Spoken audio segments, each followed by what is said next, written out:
Hey, what's going on? This is a movie club here. We figured we would start this thing off with a movie review. We're going to review the movie that just dropped Friday. It's called Burden with the great Forrest Whitaker and some other folks. We're going to get into that right now. We're in the midst of an epidemic right here in Lawrence. Done a lot of bad things in my life. Things I now regret. If you truly want to leave the clan, then your first step is admitting what you've done. He needs to go back to where he belongs. Some of these people are my family. Look where it got you. So the movie is about an orphan kid who gets taken in by a guy who happens to be like a very high up of the clan, and through his life he has to make a decision as to whether what he's been taught is right or wrong. Is that fair? Yeah. The transition of a man from his past, I think, is okay. Because of I love. like that. Because that's Totally, because I didn't think that was a story of. I didn't think it was a story of manhood.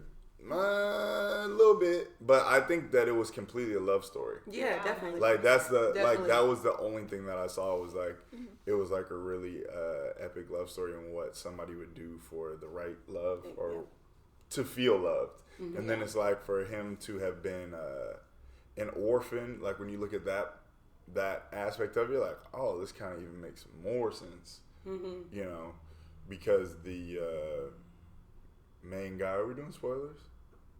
Spoiler alert. You're about to get it.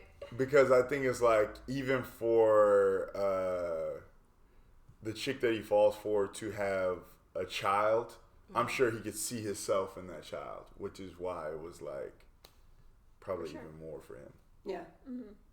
So I feel like that had a lot to do with his decision as well, like seeing the kid already being exposed to that lifestyle and the mom not wanting it so badly, so he had to make that decision to be like, okay, I'm not going to let this kid grow up in the same situation with the same ideas that I did.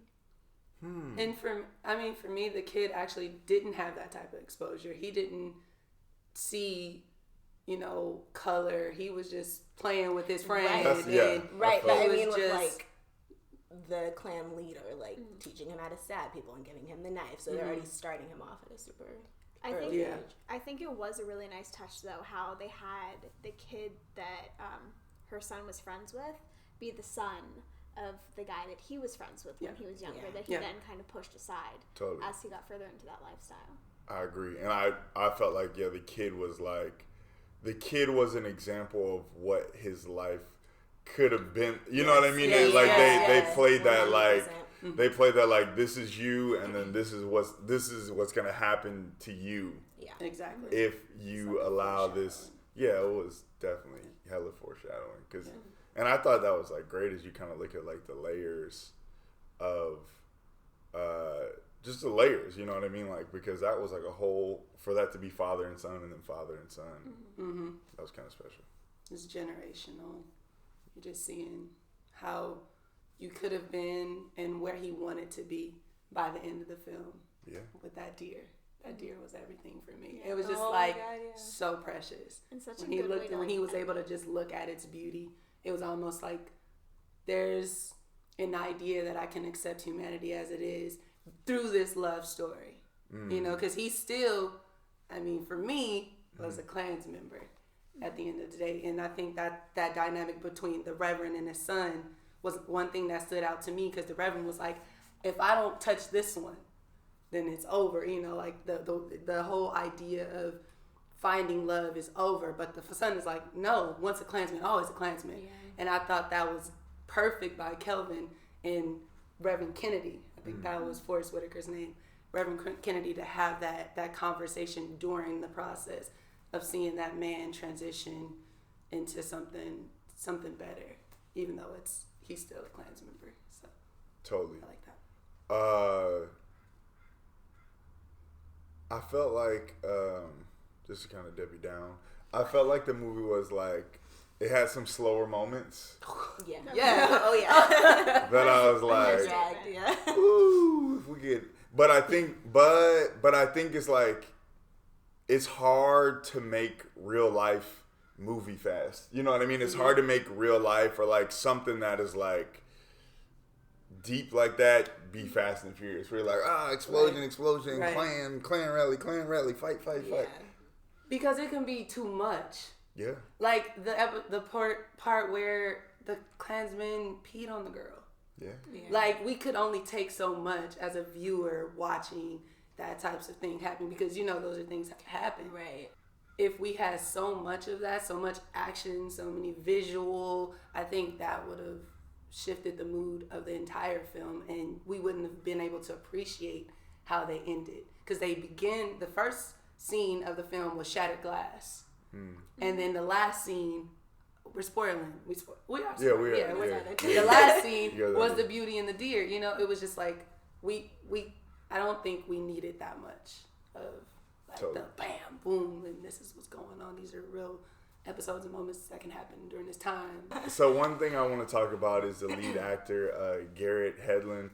So he was phenomenal.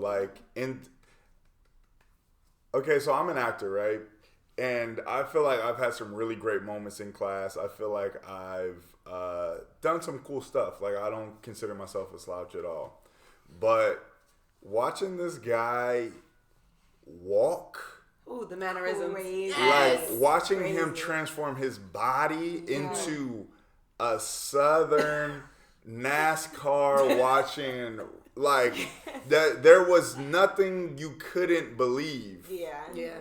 Was insane. It blew my mind, because I'm like, I leaned over and I was like, this guy's got to be from Alabama. Like, at one point, I'm like, there's no way I wasn't believing that. like, just the way that he just kind of like carried himself, like you couldn't not see it on his body. Yeah. And then you go back and you look and you're like, that's Jackie Mercer from Four Brothers. And like, dude, that was the first movie. His performance in that movie. That was the first movie I ever cried in. Ever. When Jackie died. I was bawling my eyes out. Never cried in a movie. So then you're like, that's Jackie Mercer from Four Brothers. But then you're like, that's young Achilles from Troy. What?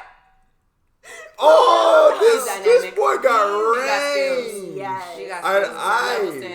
That was crazy, because I'm like, again, as soon as I get home, I'm like, man, I want to know what this guy's done. And I'm like, Jackie Mercer?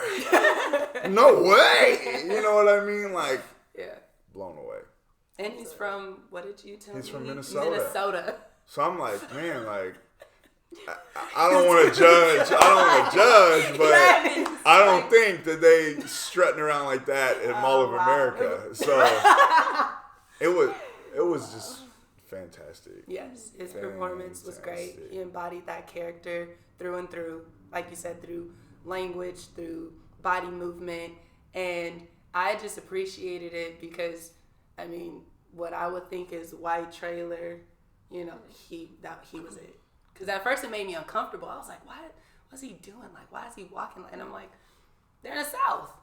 And they're like, deep South. And they were dirty. Even like the romantic scenes, I was like, there's no way. There's no way. How? So,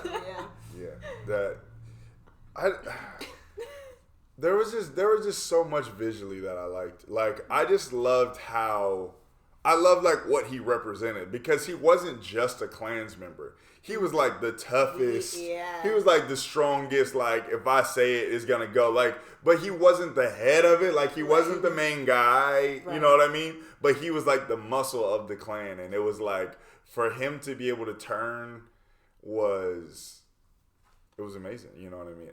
I just loved it, and I felt like it was, even though the story was a while ago, I still felt like it was current, which is like, yikes. But yeah, a little scary. Because like the thing was, it wasn't even that long ago. No, like exactly. 23 years ago, late 90s, and you're just like, wow.